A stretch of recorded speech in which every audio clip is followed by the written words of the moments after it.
much, Joe, have you looked at, Larry Fink, Soros, State Street, Vanguard, BlackRock? How much have you looked at what they're doing and what their ties are? I've looked at it. Yeah? Yeah. They're pretty much running everything. Yeah. On S&P 500, 88% of them, the largest shareholder of those companies is either State Street, BlackRock, or Vanguard. 88% of them, okay?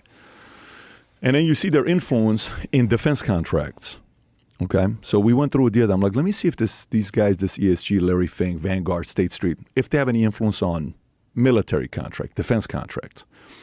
If you Google the largest shareholder for Raytheon, 3 out of the 4 top shareholders of Raytheon, BlackRock, State Street, and Vanguard. It could be top 3 with Raytheon, but I think it's 3 out of 4. We gave more money to Ukraine than Russia spent on their military last year. And when you look at these contracts, then you're like, okay, Fink is there. These guys are there. Okay, let's go look at Hollywood. Same thing you see there. Let's go look at pharmaceutical. Let's go look at this. And you're like, wait a minute. These guys essentially have a monopoly. Well, how big is BlackRock? $10 trillion. How big is $10 trillion?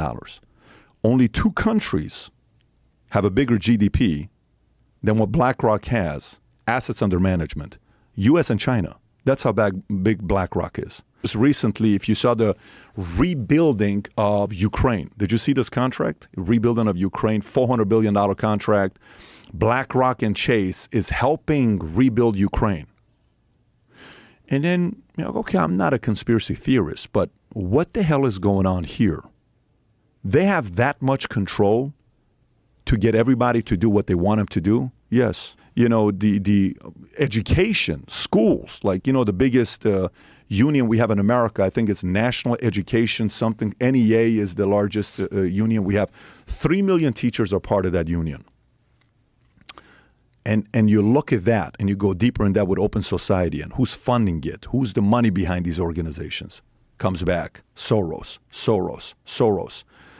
How do you feel about the kind of power they have right now to fight against them?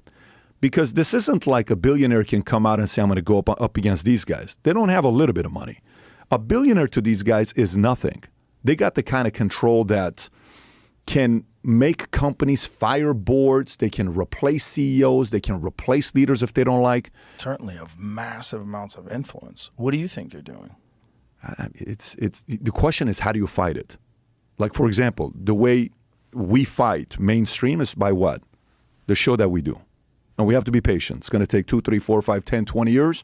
Now you have some influence, right? Okay, we can fight. There is an actual strategy on how to fight that. No problem. You got a kid in school who's a bully. He's bigger than you. He keeps bullying you. You have a strategy on how to beat the guy. You take a year, jiu-jitsu 2 years, this, that. Boom. One fight, he knows, I'm never going to touch Joe again. Screw this thing. I'm not doing this no more, right? There is a play to it. When you have this much, Joe, 88% of S&P 500 companies, that is a form of a monopoly. If I'm a president, whether it's a Trump or whoever else goes out there and does it, our monopoly law in America is 50%. They say 50%. Like if you tie and said, at what point is it 50%? I've done calls with the FTC. Like we had one of our guys' technology we were using. The FTC called and said, hey, we want to have a call with you because they're thinking about buying this other technology company and we're worried it's going to be a monopoly. So we had the call, okay? At the end of the call with us, with a bunch of different people, we said, we love their product, we love their product. That deal didn't end up happening, okay? The monopoly law. Some of these guys are influencing it. But they say 50% is a monopoly law. Do you know how many people in America have an iPhone versus Droid? You know what the number is, market shares in America with iPhones? I think it's like 60. 58%, 60%. Yeah. That is already a monopoly. But who's knocking on the door of Apple? Tim Cook saying, hey, Tim, you got 58%. That's breaking a monopoly law. Nobody is. I think someone's got to break apart. In 1993, I don't know which senator it was, these guys that were trying to get the defense contractors to be better at the pricing, what they were charging, because they were overcharging DOD, and DOD people don't know what the hell is going on. They're like, yeah, okay, how much? $68 million, do it. $1.2 billion, do it. I'm not going to over-negotiate the money. They took 51 defense companies, and they brought it down to only 5. It's only 5 companies right now when you want to buy anything. We say we have a commander-in-chief, but really the commander-in-chief is Larry Fink today. The guy running BlackRock is really the president of the United States, if we look at the kind of influence he's got in every industry, Joe. And he's like, well, I kind of feel bad. I'm ashamed that all the weaponization, the word, ESG is being used and all this other stuff. And Elon tweeted about the ESG. I don't know if you remember when Elon tweeted about ESG, saying the S in ESG is satanic. Okay? So this is a part where even a Charlie Munger, who is Warren Buffett's partner, says, look, I love Larry Fink, but I'm not interested in having an emperor. Some words like that he said about Larry Fink. So this motive, and by the way, Larry Fink is an interesting guy because he majored in college political science. His aspirations was politics. He accidentally got into money, and he learned to trade, and then he lost $100 million at 36 years old, I think, and then he teams up with Schwartzman, and they start this company, and after a couple years, they got $5 billion under management, $8 billion, and $32 billion. And then they have a difference because, he wants to give equity, and Jamie's, Schwartzman's like, no, and then they separate. But influence of politics, you get into business, you're a billionaire. It's you, Soros. So I'm extremely concerned about what these guys are up to. And we think our president is the most powerful person.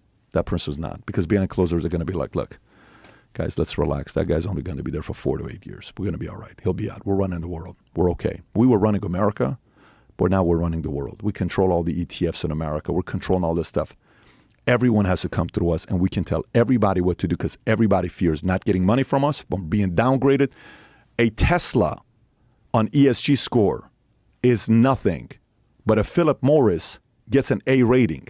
How the hell the company that's Philip Morris has a better environmental social governance score, DEI, not DEI, but the CEI, the score they give it over Tesla.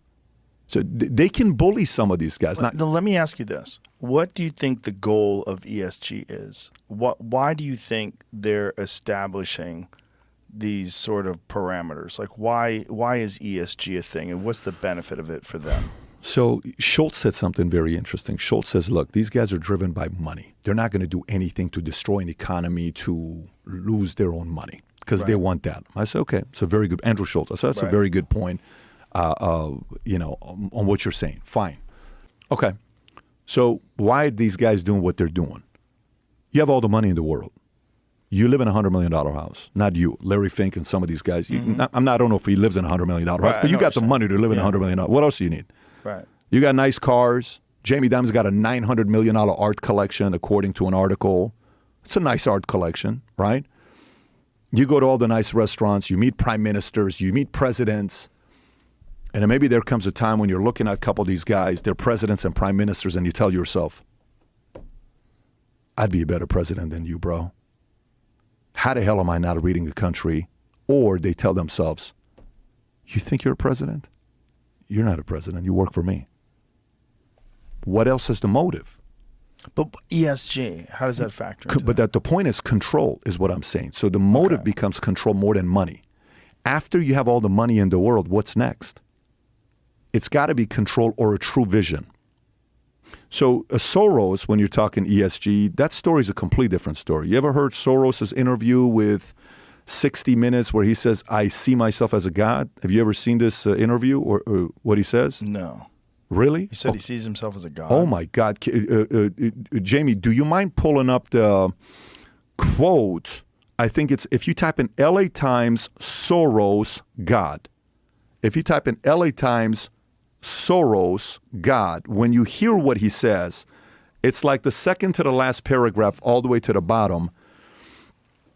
The guy asks a question, about who he views himself as. I want to quote it properly, exactly what he says in this Is there interview. a video of him saying Yeah, 60 minutes. There's a video as well. So if you go all the way to the bottom, go a little bit higher, go a little bit higher on the quote. About means next to my financial management, source in fact my funds. No, go a little higher. I think it's a little higher. I'm kind of keep going higher. I'm sort of a doing something. Keep going higher. Keep going higher. Keep going higher. Prevailing values a little higher. A little higher. There's a part where he says, "Keep going." What year is this article, by the way? Is this it's an old article. It's supposed October to be 2004. That's the one. This is the one. Okay, right there. It seems that Soros believes he was anointed by God. I fancied myself as some kind of a god. If truth be known, I carried some rather potent messianic fantasies with me from childhood, which I felt I had to control. Otherwise, they might get me in trouble. And then on the next line, when asked by Britain's independent newspaper to elaborate on the passage, Soros says, it is sort of a disease when you consider yourself some kind of a god, the creator of everything, but I feel comfortable about it now since I began to live it out.